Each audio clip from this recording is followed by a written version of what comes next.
"Give us freedom," cried the protesters in Egypt. But freedom to do what?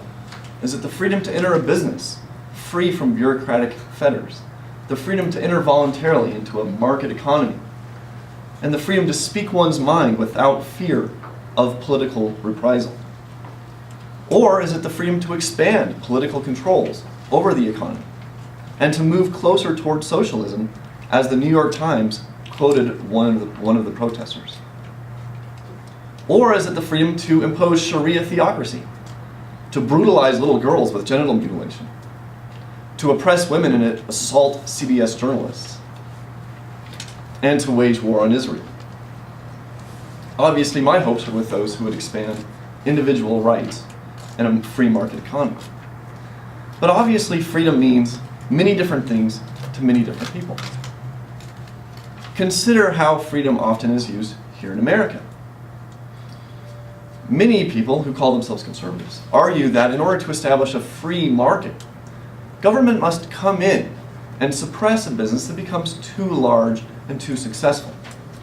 That is, if a business makes too much money, becomes too big, and is too hard to compete against, the government must forcibly restrain the ability of that business to conduct business.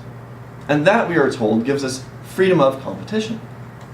We might also say that it's freedom from market competition. And that's the freedom given to us by the antitrust laws. Many people say that freedom means freedom from want. But another way to put this is that some people have the freedom to help themselves to the resources of other people. How this differs morally from the freedom to steal is a mystery that I'll leave to our more sophisticated political philosopher.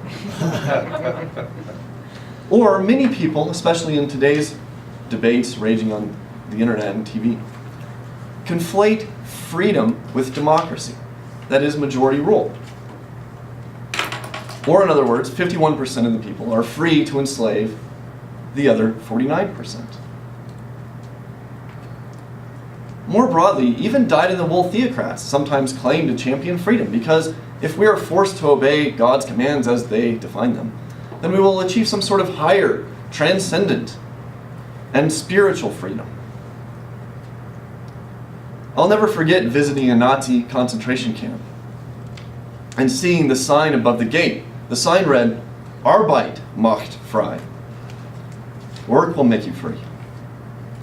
That was no consolation to the victims of that camp. So what does real freedom look like? The sort of freedom worth wanting. What is that about, and what is its justification? Freedom means first that we have the ability to use our own resources at our own discretion for our own values, the things that are important to us. Now, where there are resources previously unowned, that means we have freedom to mix our labor with those resources, as John Locke would put it, whether they're rocks or trees or pieces of land or minerals under the earth, and to thereby acquire ownership of those resources. Then, of course, the next important, essential aspect of freedom is our freedom to engage with others voluntarily, by mutual consent. Not that we're forced, not that somebody's compelling us to work with other people, but we do it if both parties find it to their advantage and agree to do it. Whether it's a personal relationship or a large-scale business relationship involving many people and trade across a very broad economy. To protect these sorts of freedoms, these legitimate freedoms, we need a government to protect our rights, to keep people safe from harm, physical harm of others, to protect our property rights, to protect our sanctity of contract. And of course, in many societies where property rights have not been respected, government must sometimes come in, establish property claims, and then guarantee that from that point onward, people will interact on a voluntary basis, not by forcing each other. The justification for this theory is beyond the scope of this talk, but I can briefly summarize the essential point, which is that as human beings, we have to apply our reasoning ability to the problem of survival. We have to create our shelter, make our clothes, create the energy to cook our food and heat our homes, keep our temperature stable. And to do this, we have to have the ability to control our own resources for our own purposes.